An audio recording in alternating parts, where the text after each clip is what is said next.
I'm horseback riding on the edge of the Sahara Desert, and then I see them, the Great Pyramids of Giza.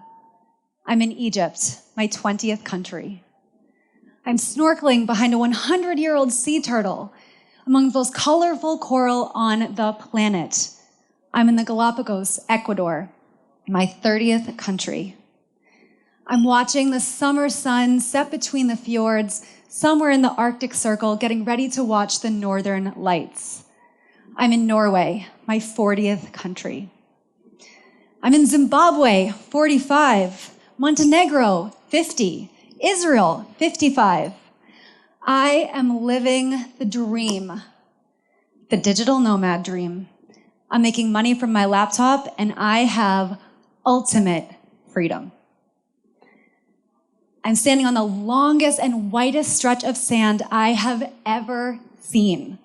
I'm somewhere in northern Brazil, and this place has not a building or person for miles in either direction.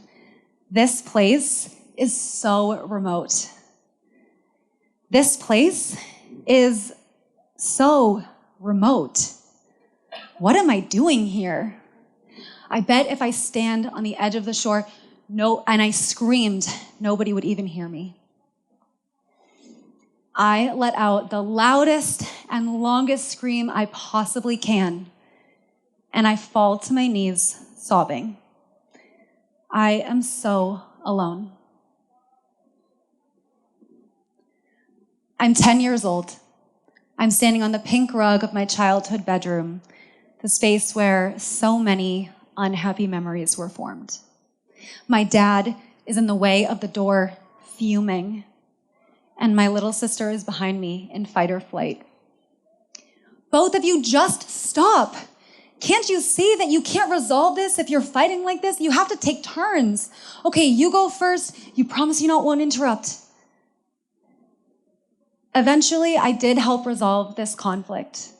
And you may be wondering, how did I learn to do that at such a young age? I believe that my mediation skills actually started when I was born with a broken heart. A hole between two ventricles, my heart murmur kept me a sick and fragile little girl.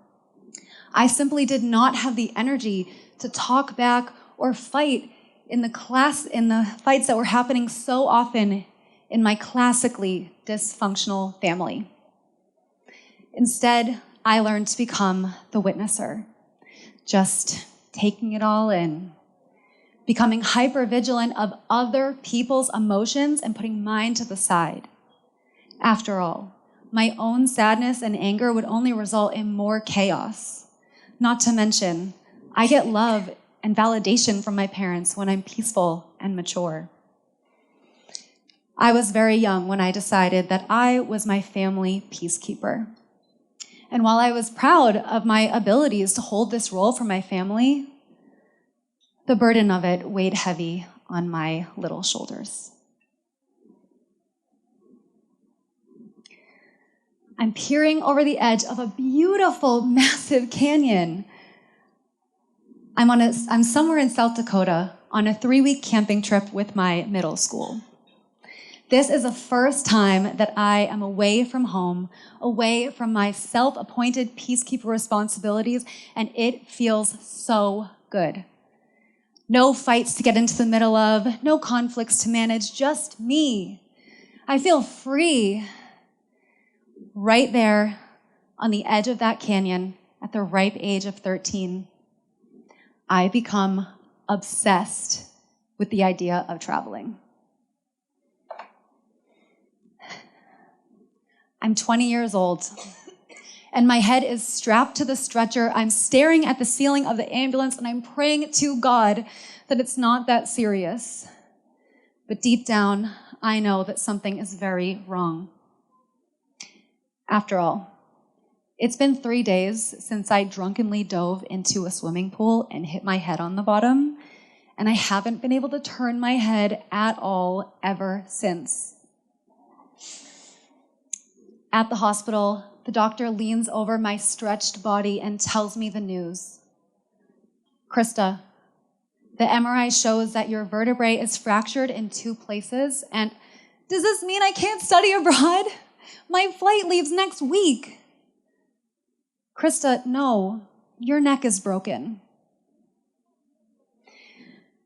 Not being able to study abroad was literally the most devastating thing I could imagine. I had been waiting my whole life for this moment. This was my opportunity to be free, to travel. And now I was so far in the opposite direction, trapped in my own body, and it was all my fault. After so many nights of wallowing in my own shame and self-pity, I somehow started crawling my way back to gratitude. At least I was alive. Well, more than alive. I could have easily become paralyzed or brain damaged with my broken neck. I could have easily died as a baby with my broken heart. Maybe I'm supposed to be here, but for how long? That day, I decide that as soon as I get out of this mess, I am going to start living my life in a way where I never regret not taking advantage of an opportunity. But what opportunities did I want? That was the day that I made my bucket list. See the pyramids of Egypt. Snorkel in the Galapagos. Watch the northern lights. Adopt a dog. Start my own business. See a psychic.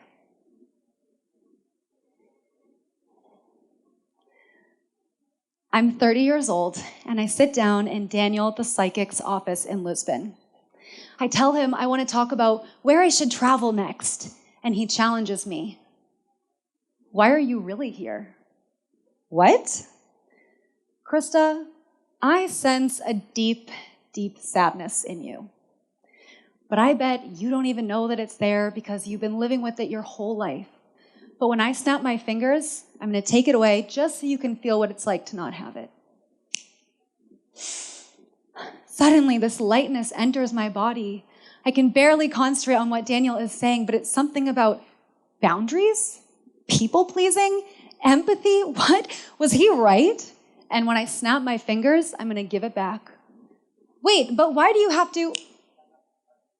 It's not mine to take. It's yours to heal.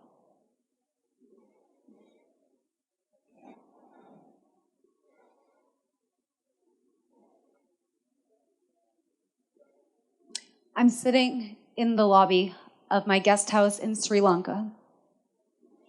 I'm waiting for my taxi to the airport where I will be taken to Dubai, my 60th country.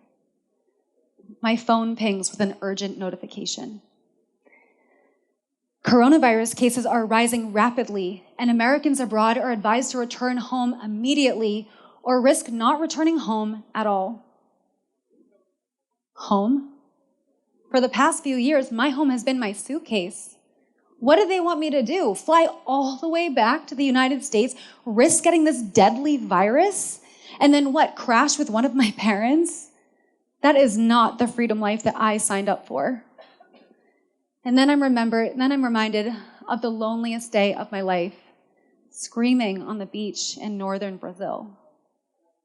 I cannot get on that flight to Dubai and risk getting stuck there all by myself. Then I remember a bunch of my friends are in Bali, and that's a much shorter flight away. 24 hours later, my flight and my fate rerouted. So there's a saying with people that find themselves on an unexpectedly extended stay in Bali, and that is that Mama Bali calls you in when you are ready to heal. Being in quarantine was deeply confronting for me. I had been spending the past several years telling myself that the reason why I was traveling around the world like an addict was because of my zest for life and my commitment to my bucket list. And while that was partly true, the other part of the story was that my freedom-focused travel life was one big, highly Instagrammable avoidant strategy. With no new Airbnbs to book, no flights to research, Suddenly, I was trapped in my own mind with my own thoughts, and shit started to come up. First, it was the unprocessed shame of breaking my neck. So I hired a somatic experiencing therapist to help me. And then, more shit. Family shit. A lot of it. So much sadness and fear, pain, anger from my childhood that I had never allowed myself to feel before was suddenly in my face, and I had nowhere to escape. While surfacing all of this stuff from my childhood was indeed traumatic at times, still, the traveler inside of me became insatiably curious about exploring this new landscape, my own subconscious mind. I went all in on the healing.